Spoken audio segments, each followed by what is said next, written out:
Hello viewers, last lecture में हमने phylum protozoa के बारे में डिस्कशन की थी। आज हम एक्सप्लेन करेंगे phylum Porifera. Phylum Porifera word derivation को देख के कि ये वर्ड आया कहाँ से है। Porifera Latin word, two Latin words का कॉम्बिनेशन है। Porus which means pores and fera means bearing. So phylum Porifera में वो एनिमल्स मौजूद है इस पाइलम में जिसकी बॉडी पे छोटे छोटे पोर्स हो। All over the body they have small pores. So such type of animals are placed in phylum Porifera. अगर हम इस पाइलम की मेंबर्स को हम जनरली स्पॉन्जेस कहते हैं। इसकी स्पीशीज को देखें तो टोटल 9000 स्पीशीज है इस पाइलम में, जिसमें 150 स्पीशीज जो है वो फ्रेश वाटर है और बाकी जितनी भी स्पीशीज है वो मेरीन है। अगर इंट्रोडक्शन की तरफ आए तो पाइलम पोरिफेरा में हमारे पास हम देखें तो हमने क्लासिफिकेशन में इस पाइलम की स्पीशीज को मेटाजोन का नाम कहा था। ये पाइलम पोरिफेरा जो है ये मेटाजोन है, सब किंगडम मेटाजोआ से बिलोंग करते हैं। मतलब ये है कि ये मल्टी सेलुलर एनिमल्स है। फिर हमने बात की थी कि ये मल्टी सेलुलर यानी मेटाजोन्स में पैराजोआ है। पैराजोआ वो एनिमल्स है जिसमें सिर्फ एग्रीगेट ऑफ सेल हो, सेलुलर ग्रेजुएशन हो, लेकिन कोई टिश्यूज, कोई ऑर्गन, कोई सिस्टम नहीं बनता इन एनिमल्स में। सो हम ऐसा कह सकते हैं कि phylum Porifera contain those animals which have only cellular graduation but no tissues, organs or systems are formed. In animals में कोई टिश्यूज, ऑर्गन या सिस्टम नहीं बनते। फर्दर हम जनरल कैरेक्टरिस्टिक्स की तरफ आते हैं कि पाइलम पोरिफेरा में जितनी भी एनिमल्स है यानी स्पॉन्जेस की कैरेक्टरिस्टिक्स क्या होंगे। तो पहली नंबर पर है साइमेट्री। साइमेट्री का मतलब ये है कि क्या हम इसकी बॉडी को 2 इक्वल हाफ्स में डिवाइड कर सकते हैं थ्रू ए प्लेन और नॉट। तो यहाँ पे अगर हम देखें तो स्पॉन्ज की बॉडी जो है या तो सिलेंड्रिकल है या मोस्टली इरेगुलर इन शेप है, तो हम इसकी बॉडी को 2 इक्वल हाफ्स में डिवाइड नहीं कर सकते। एक सिंगल प्लेन पे या एक प्लेन से ज़्यादा हम इसकी बॉडी को डिवाइड नहीं कर सकते इनटू 2 इक्वल हाफ्स और 2 मिरर इमेजेस। तो साइमेट्री में हम लिखेंगे कि देयर हैव नो साइमेट्री। फिर हैबिटाट की बात आती है कि आया ये ऑर्गेनिजम्स रहते कहाँ हैं। तो अगर हम देखें तो स्पॉन्जेस हमारे पास एक्वेटिक एनिमल्स है, एक्वेटिक ऑर्गेनिज्म है। All sponges are aquatic.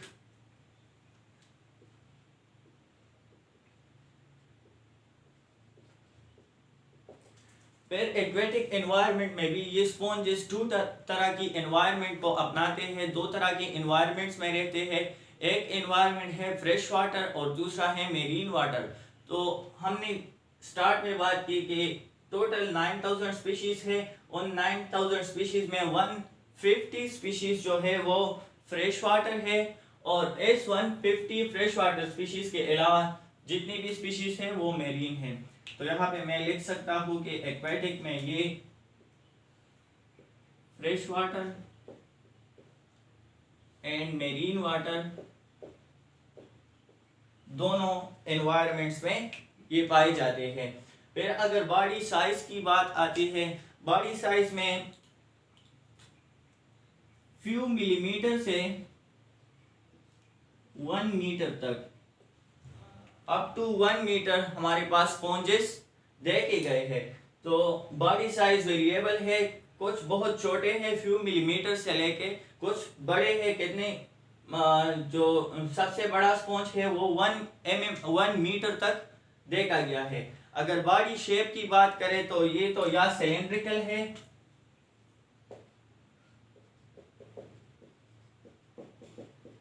या मोस्टली इरेगुलर शेप है। बॉडी शेप या तो सिलेंड्रिकल है, ये देखिए ये सिलेंड्रिकल शेप है, या इरेगुलर इन शेप है। लोकोमोशन की बात करें, जैसे आपको पता है कि लोकोमोशन जिंदगी के लिए बहुत ज़रूरी है। तो इसकी लोकोमोशन का किस्सा कुछ इस तरह है, जब ये लार्वल स्टेज में हो तो ये लोकोमोट करते हैं, ये लोकोमोशन परफॉर्म करते हैं, एक जगह से दूसरी जगह मूव करते हैं। लेकिन जब ये एडल्ट स्टेज में आते हैं तो ये अपने आप को किसी सॉलिड सबस्ट्रेट या ये किसी रॉक के साथ या ज़मीन का जो बेड है, सी बेड है, उस पे अपने आप को फिक्स करता है, अटैच करता है और कोई मोशन नहीं करता। तो हम ये कह सकते हैं कि लार्वल स्टेज में इसका जो लार्वा है वो मोटाइल है, और जो एडल्ट स्टेज है इसका, एडल्ट स्टेज में ये सिसाइल होता है। सिसाइल मीन्स जो मोटाइल का अपोजिट है, मोटाइल उसे कहते हैं जो एक जगह से दूसरी जगह मूव करता है, और सिसाइल वो है जो एक जगह पे फिक्स रहता हो, मोशन नहीं करता, तो उसको हम कहते हैं सिसाइल। स्पॉन्जिस की अगर हम लार्वल स्टेज देखें तो लार्वल स्टेज में ये मोटाइल है, और एडल्ट स्टेज देखें तो ये इसका एक एडल्ट स्पॉन्ज का स्ट्रक्चर है, ये इसकी बॉडी है, और ये है बेस या स्टलून इसे हम कहते हैं। ये इस बेस या स्टलून की थ्रू किसी सॉलिड सबस्ट्रेट के साथ, या वो रॉक हो सकती है या सी बेड हो सकती है, जमीन का जो तह होता है, उस पे अपने आप को अटैच करता है, फिक्स करता है, और फिर अपनी जगह से मोशन नहीं करता। तो फिर सवाल ये पैदा होता है कि ये जब एक जगह पे फिक्स रहता है, कोई मोशन नहीं करता, तो ये खाना कैसे खाता है? क्योंकि खाना खाने के लिए तो आपको मेहनत करनी पड़ती है, आपको जाना पड़ता है, यू हैव टू प्रे। ये एक्वेटिक एनवायरनमेंट में है तो आपको तो प्रे करना पड़ता है, अपने लिए शिकार ढूंढना पड़ता है। तो ये फिर खाना कैसे खाते हैं? जैसे मैंने कहा कि ये एक्वेटिक एनवायरनमेंट में रहते हैं, तो एक्वेटिक एनवायरनमेंट में क्या होगा? पानी होता है। तो ये पानी की करंट के जरिए जो वाटर फ्लो करता है, वो उस वाटर फ्लो के जरिए यहाँ पे फूड आता है, और फूड इसकी बॉडी तक पहुंचता है with the help of this ostia. ये स्मॉल पोर्स है। अगर हम इसकी स्ट्रक्चर को देखें तो ये सारा का सारा बॉडी, ये है स्टलून, ये ओस्कुलम और ये ओस्टिया। ये ओस्टिया जो है many small pores through out the body present है। ये ओस्टिया है, इस ओस्टिया की थ्रू वाटर एंटर होता है इसकी बॉडी में, वाटर और उसके साथ फूड मटेरियल्स। जब पानी आता है तो वह अपने साथ फूड मटेरियल्स, डिफरेंट प्रोटोजोन्स इसकी फूड में आते हैं, तो वो फूड मटेरियल्स इस वाटर करंट के साथ यहाँ पे आता है। ये ओस्टिया इस स्मॉल पोर्स के जरिए इसकी बॉडी में एंटर होता है। फिर अगर हम देखें तो ये पूरा एक ऐसा स्ट्रक्चर है, अंदर से बिल्कुल हालो है, तो उस हालो कैविटी को हम कहते हैं स्पॉन्जोसील। उस स्पॉन्जोसील के इनसाइड पे हम हमारे पास ये सेल्स हैं कॉनोसाइट्स। फर्दर हम उसे यहाँ एक्सप्लेन करते हैं, लेकिन पहले ये वाटर करंट एक्सप्लेन करते हैं कि पानी और फूड कैसे आता है। तो पानी और फूड यहाँ ऐसे एंटर करता है, फिर इस स्पॉन्जोसील जो अंदर वाली, ये ऐसा पूरा एक ऐसा स्ट्रक्चर है, इस साइड से पानी एंटर होता है अंदर, यहाँ पे ये स्पॉन्जोसील है, इस स्पॉन्जोसील से होके इस ऐसे एंटर हुआ, फिर इस स्पॉन्जोसील से होके इस ओस्कुलम पे। ये बड़ा लार्ज ओपनिंग है जो वाटर आउटलेट के लिए।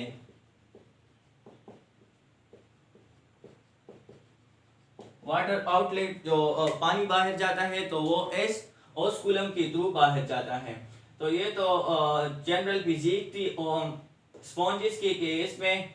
ये पूरा बॉडी है, ये स्टलून है, इस स्टलून के जरिए ये अपने आप को किसी सॉलिड सबस्ट्रेट के साथ मिक्स करता है। ऑल ओवर द बॉडी इसकी स्मॉल ओपनिंग्स है जिसे हम ओस्टिया कहते हैं। इस ओस्टिया के थ्रू वाटर और फूड पार्टिकल्स जो है वो एंटर होते हैं और फिर स्पॉन्जोसील से होके ओस्कुलम के थ्रू बाहर जाते हैं। अगर हम बॉडी एनाटॉमी की बात करें तो sponges body have 2 layers.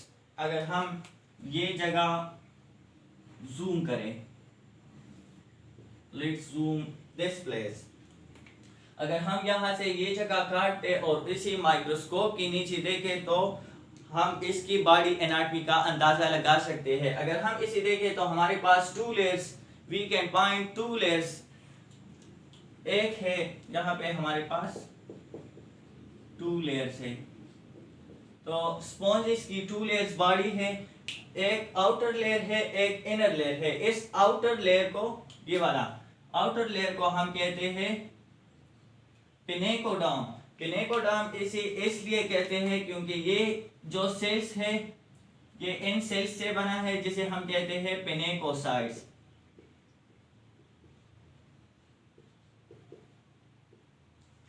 The pinacoderm ये आउटर लेयर है, इसे पिनेकोडर्म इसलिए कहते हैं क्योंकि ये जिन सेल्स से बना है उस सेल का नाम है पिनेकोसाइट्स। पिनेकोसाइट्स वो सेल्स है जो स्पॉन्जिस की आउटर कवरिंग को बनाती है। पिनेकोसाइट्स हमारे पास माइल्डली कंट्रैक्टाइल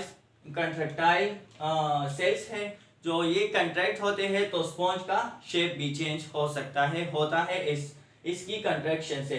फिर ये पिनेकोसाइट्स हमारे पास स्पेशलाइज हुए हैं पर्पस और पोरोसाइट्स बनाते हैं। यहां देखिए ये सारा जो है ये सेल्स है पिनेकोसाइट्स, और ये पिनेकोसाइट्स जो है ये फ्लैटेड सेल्स है, flatted and mildly contractile cells है। लेकिन ये सेल्स मॉडिफाई हुए हैं एक फंक्शन के लिए, वो फंक्शन भी बताता हूँ, लेकिन कैसे मॉडिफाई हुए हैं। पहले ये फ्लैटेड थे ये पिनेकोसाइट्स, फिर ये एक फ्लैट स्ट्रक्चर बनाते हैं, फ्लैट सेल्स बनाते हैं, ट्यूब लाइक सेल्स बनाते हैं। देखिए ये यहाँ पे एक ट्यूब लाइक सेल है जिसे हम कहते हैं porocytes. Porocytes are actually modified pinacocytes. कैसे मॉडिफाई है, पहले वो फ्लैट शेप थे, अब ये ट्यूब लाइक सेल्स है। इस पोरोसाइट्स में पोर्स होते हैं, एक ओपनिंग होता है जिसे यहाँ पे देखिए ये ओस्टिया है, तो ये ओस्टिया एक्चुअली पोरोसाइट्स नहीं बनाया है। इस पोरोसाइट्स के अंदर ऐसे वाटर के लिए एक ओपनिंग है, इस ओपनिंग से वाटर एंटर होता है प्लस फूड, और ये कैनाल है, इस कैनाल के थ्रू इस इनर लेयर की तरफ आता है। ये आउटर लेयर था, ये इनर लेयर है, इस इनर लेयर को हम कहते हैं कोएनोडर्म। जब वाटर इस और फूड इस इनर लेयर को आता है तो ये सेल्स जो है कोएनोडर्म की जो सेल्स है ये सेल्स, इसे हम कहते हैं कॉनोसाइट्स। अभी तो आपको अंदाजा होगा कि इस लेयर को कोनोडर्म क्यों कहते हैं या कोएनोडर्म क्यों कहते हैं। इसलिए कहते हैं कि ये जिन सेल्स से बना है इसे उस सेल्स का नाम है कोनोसाइट्स, आल्सो कॉल्ड कॉलर सेल्स।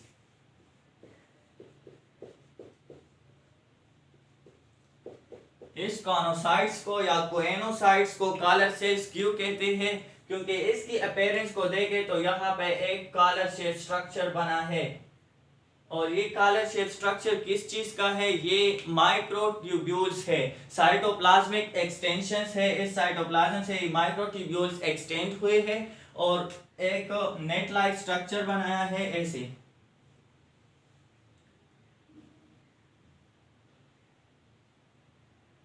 ऐसे एक स्ट्रक्चर होता है नेट लाइक, और इसके अंदर जो है एक फ्लैजेला निकल आती है,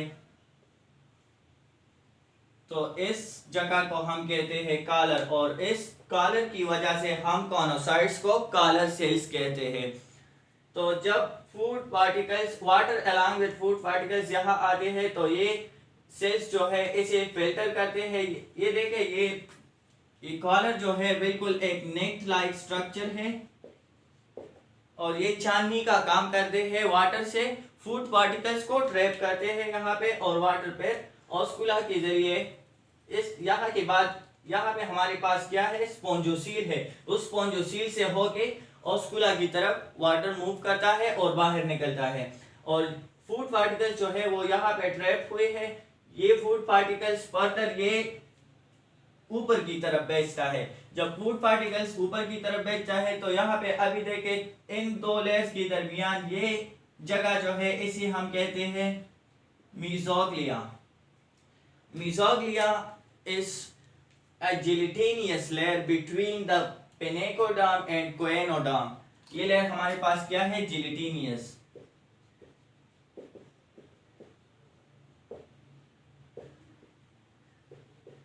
Mesoglea एक gelatinous layer है, jelly like layer है, जो pinecoderm outer layer of the body and coenoderm inner layer of the body के बीच में प्रेजेंट है. इस मीज़ोग्लिया को अगर सी लेवल पे देखें तो एसेल्यूलर करार दिया है, लेकिन एक ये एसेल्यूलर नहीं है. मोस्टली कभी कभार ये एसेल्यूलर होती है, लेकिन मोस्टली अगर हम स्पॉन्जेस की एनाटमी देखें तो इस मीज़ोग्लिया में सेल्स मौजूद है. और कौन से सेल्स है? ये देखें, ये अमीबा लाइक सेल्स है जिसे हम कहते हैं अमीबाइड सेल्स.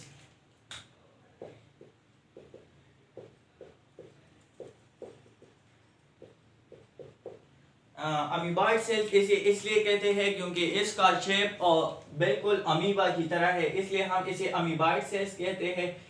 जब फूड यहाँ पे आता है तो ये अमीबाइड सेल्स उससे न्यूट्रिशन निकालती है, और वो न्यूट्रिशन पे outer layer of the body जिसे हम पिनेकोडर्म कहते हैं, पिनेकोडर्म को न्यूट्रिशन प्रोवाइड करती है ये अमीबाइड सेल्स. और डिफरेंट रीजन इस लेयर में ये न्यूट्रिशन प्रोवाइड करती है अमीबाइड सेल्स. अमीबाइड सेल्स का एक फंक्शन तो ये है कि ये न्यूट्रिशन प्रोवाइड करती है. दूसरा फंक्शन इसका ये है कि ये रिप्रोडक्शन में हेल्प करती है. कैसे?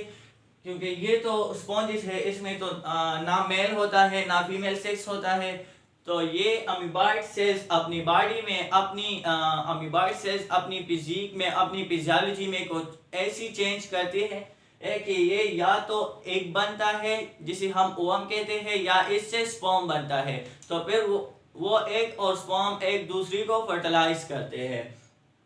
तो ये amoeboid cells this can be change into ovum and sperm. फिर ये अमीबाइड सेल्स जो है ये एक तीसरा फंक्शन भी परफॉर्म करता है. ये सिक्रीशन करता है, और इस सिक्रीशन के जरिए ये कुछ स्केलेटल एलिमेंट्स बनाता है जिसे हम कहते हैं स्पिक्यूल्स. यहाँ देखिए, ये है